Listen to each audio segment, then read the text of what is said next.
Pemirsa, untuk membahasnya mengenai penarikan obat sirop yang diduga menyebabkan gagal ginjal akut pada anak, sudah bergabung bersama kami ada Kepala Biro Komunikasi dan Pelayanan Publik Kementerian Kesehatan Ibu Siti Nadia Tarmizi. Selamat petang Ibu Siti Nadia, kami ingin tahu apakah semua jenis obat sirop ditarik Bu sementara?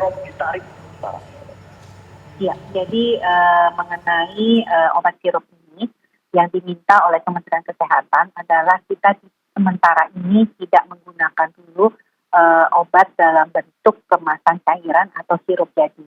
Mengingat tadi dari kasus-kasus yang kita ketahui anak-anak yang mengalami gangguan ginjal akut progresif atipikal itu kemudian ditemukan kandungan beberapa zat yang sifatnya toksik. Nah, itu yang kita tahu adalah ethylene glycol, diethylene glycol, dan ethylene glycol butyl ether. Nah, tentunya sambil menunggu hasil pemeriksaan lebih lanjut, kita mengambil langkah yang memitigasi ya, terutama artinya sifatnya antisipatif. Jangan sampai terjadi peningkatan kasus dan juga kematian. Karena kita tahu angka kematian dari kasus ini cukup tinggi. Oleh karena itu kami menghimbau untuk tidak menggunakan dulu sediaan sirup ataupun cairan untuk pengobatan pada anak-anak, terutama pada usia 1-5 tahun. Ya Bu, tadi Ibu menyebutkan ada zat namanya ethylene glycol dan diethylene glycol. Apakah ini zat yang merupakan bagian dari obat atau mungkin zat tambahan saja, misalkan untuk mengencerkan obat begitu? Ya, sebenarnya zat ini tidak boleh dijadikan zat untuk pelarut ataupun untuk penstabil obat ya. Jadi zat toksik ini sebenarnya sering kita temukan dikarenakan sebagai efek samping daripada zat pelarut utamanya. Kita tahu zat pelarut utamanya itu bisa berbentuk sorbitol, propylen glikol yang kemudian dalam proses pembuatan sirup ataupun cairan bisa kemudian ada zat kimia yang sifatnya toksik. Tapi pada ambang batas tertentu ini masih bisa sifatnya aman. Tetapi kalau sudah melebihi ambang batas tertentu itu yang kemudian bisa toksik terhadap berbagai organ tubuh kita termasuk ginjal dalam hal ini. Nah, tentunya ketiga jenis zat ini tidak digunakan sebagai pelarut, tetapi bisa berada di dalam cairan atau sirup sebagai cair cemaran ataupun efek samping dari penggunaan pelarut utamanya. Berarti yang berbahaya di sini adalah dugaan pelarutnya yang tidak aman ya Bu ya, bukan obatnya ya Bu ya? Betul, jadi pelarutnya yang diperkirakan terjadi cemaran zat toksik, tapi bukan obat. Bu Siti, kami juga ingin tahu sudah berapa banyak obat yang menggunakan pelarut yang mengandung zat berbahaya ini. Karena kabarnya ada pelarut yang dianggap aman, propylen glikol, tapi tidak digunakan. Ya, sebenarnya penggunaan pelarut ini, propylen glikol dan kemudian sorbitol, ada 4 jenis ya. Itu umumnya digunakan hampir di semua cairan, baik itu tadi sirup maupun juga kemasan cairan obat-obatan. Oleh karena itu mengapa kemudian kita tidak secara spesifik ya mengatakan jenis tertentu, karena kita masih menunggu hasil tentunya penelitian daripada Badan POM mengenai kadar daripada zat toksik yang diperkirakan menjadi mungkin salah satu faktor daripada kejadian gagal ginjal. Sudah berapa banyak merek Bu yang mungkin masih kita tunggu hasilnya yang sudah diperiksa saat ini oleh BPOM? Ya, kalau kita lihat ada 39 jenis merek obat ya yang sedang dilakukan uji. Kita tahu kalau total jenis cairan dan sirup itu ada 1.500 di Indonesia ini. Jadi tentunya secara bertahap Badan POM akan melakukan pengujian untuk melihat mana saja mungkin yang memang memiliki kandungan yang tidak diizinkan. Bu Siti, kami juga ingin tahu Bu, informasi untuk masyarakat juga agar tidak panik, obat sirupnya jenis apa Bu? Apakah ini jenis penurun panas, batuk, flu, atau apa nih yang sudah beredar dan berbahaya Bu?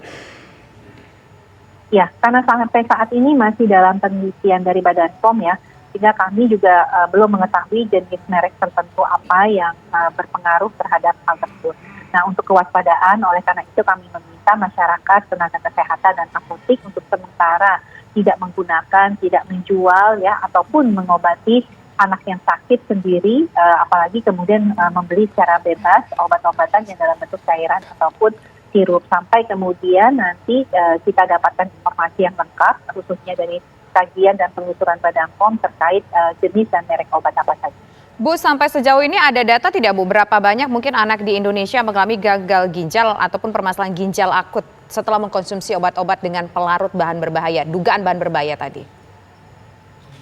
Ya, kita tahu bahwa hampir semua anak ya kalau dia demam, batuk, pilek, diare yang merupakan gejala daripada gejala awal gagal atau gangguan ginjal akut progresif atipikal ini umumnya disertai tadi gejala saluran cerna maupun gejala infeksi pernapasan atas. Sehingga memang kalau kita lihat ya prosesnya mungkin yang salah satunya disampaikan juga oleh RSCM adalah mencoba mencari penyebab dan berkonsultasi dengan negara lain. Salah satunya mungkin negara Gambia dan dilihat karena kita juga melakukan berbagai pemeriksaan yang terhadap berbagai infeksi yang kemudian belum ada hubungan yang kuat.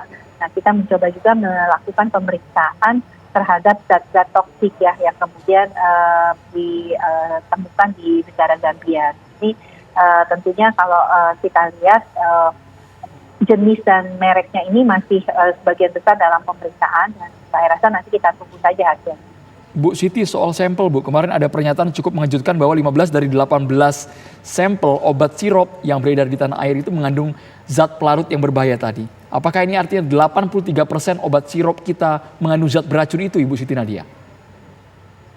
Ya, adanya zat tersebut belum bisa dipastikan menjadi penyebab ataupun zat toksik yang berbahaya karena kita harus mengukur lebih lanjut terkait kadarnya. Jadi pada ambang batas tertentu kadar tersebut masih diizinkan ya sesuai dengan standar internasional.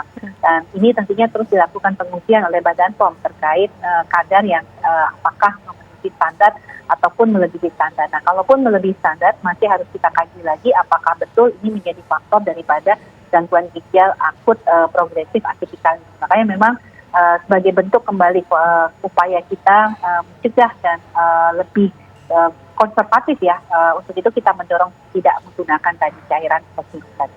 Bu, terakhir Bu, ini tadi kan disebut cairan pelarut ini yang berbahaya dalam obat sirop. Apakah ini hanya dalam obat sirop anak-anak saja atau mungkin juga obat sirop orang dewasa kan juga banyak Bu? Apakah ini juga ada masuk dalam sana dugaannya Bu?